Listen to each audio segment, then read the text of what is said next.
100 days in the books. Now we're looking ahead to the next 100 days for President Donald Trump and getting his agenda passed. President Trump warning about what could be the consequences if Congress does not pass what he calls that big, beautiful bill.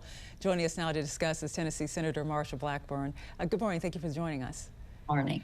You know, the president in some ways calling out some members of Congress, both Democrats and Republicans, for what he's calling being grandstanders. But first, let's talk about the Republicans. The Wall Street Journal broke it down this way, what they're calling the Republicans who could sink this bill, pointing out deficit hardliners. We have a list here for you, like Representative Chip Roy, worried about expanding the deficit. You had Medicaid defenders like Josh Hawley, who said he agreed with the president not to cut Medicaid. You have that SALT caucus, and we're talking about those focused on state and local taxes.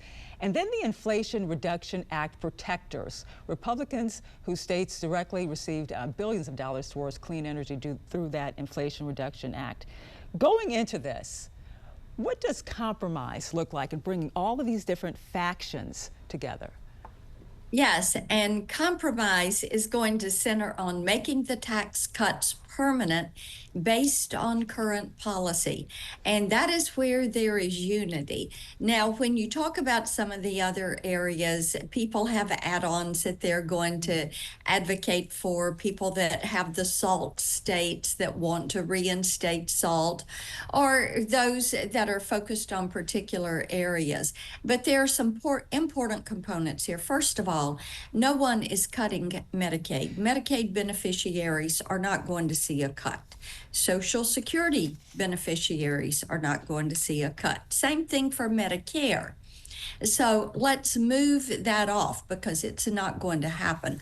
What we are going to do is pass President Trump's agenda, which means making these tax cuts permanent. In addition to that, reinstating research and development, bonus depreciation, and interest deductibility is also important. Then you get to some of the components, Angela, like no tax on tips or overtime or Social Security, which is my legislation. Those are things that we would like to get to, but the imperative is to make the tax cuts permanent. Well, you see the whole onus with Medicaid, of course, is that $880 billion that's slated to be cut for the organization that oversees Medicaid. And Democrats have been able to move in there and say that means those cuts are coming to Medicaid. And a lot of people are buying into this because it's the organization essentially that oversees Medicaid. They have to have cuts. So how do you cut the organization and not cut Medicaid? And what you're doing is rooting out waste, fraud, and abuse. And you are achieving efficiencies in the delivery of benefits. And when you talk with governors of the states, what they talk about is their ability, their desire to have flexibility in how they deliver those services so that they can do more for people and utilize those funds maybe in different ways, depending on how they would want to meet the needs in their states. But no Medicaid beneficiaries will see a cut, and no Social Security beneficiaries will see a cut, and no Medicare enrollees are going to see a cut. You know, Senator, they always say that all politics is local. So let's talk about what's happening in Tennessee, especially when it comes to these tariffs. Axios just came out with a report that Tennessee has the fourth highest importer of goods from China. Only three other U.S. states, I think it's California, Illinois, and Texas, with larger populations, they have more imports. But then just at the International Trade Administration, Tennessee top goods import partner 2024, China with over $20 billion. How could these tariffs impact businesses, working families in Tennessee?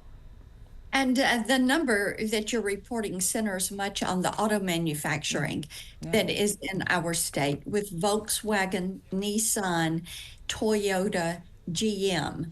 And of course, the president has this week relieved some of those tariffs and lightened that burden for automobiles that are manufactured and or assembled in the United States. So that is going to be a tremendous help. In addition to that, at the Port of Memphis, we have chemical companies that formulate and synthesize in our state. We also have individuals that use a lot of electronics and equipment that is used by entertainers as they are touring and need that for concerts. So we are working right now with the USTR to address these needs. Many of these, like a healthcare products manufacturer in our state, they've been working for the past couple of years to reposition their supply line out of China, and they're just about there.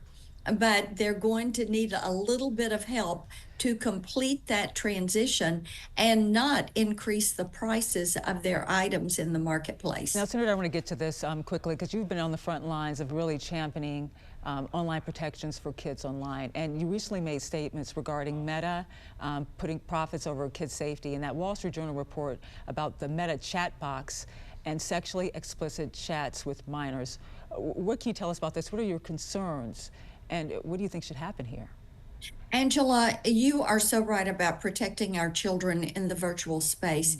And as you well know, and as your viewers know, you cannot take children into pornographic movies or into strip clubs or expose them to alcohol, tobacco, sell that to them. But in the virtual space, our kids are being exposed to pornography 24 hours a day. And what we have seen from this chatbot that Meta is doing, and it is showing up on WhatsApp, Snapchat, Instagram, Facebook, and it is sexually explicit conversation with minors. It is frightening, it is disgusting and horrific. And the bad thing is Meta and their team members have told the leadership what is happening. Meta is choosing to do nothing. So Senator Blumenthal and I, who've worked together in a bipartisan manner on this issue for years, have written Meta and have told them, take this down, take it down now.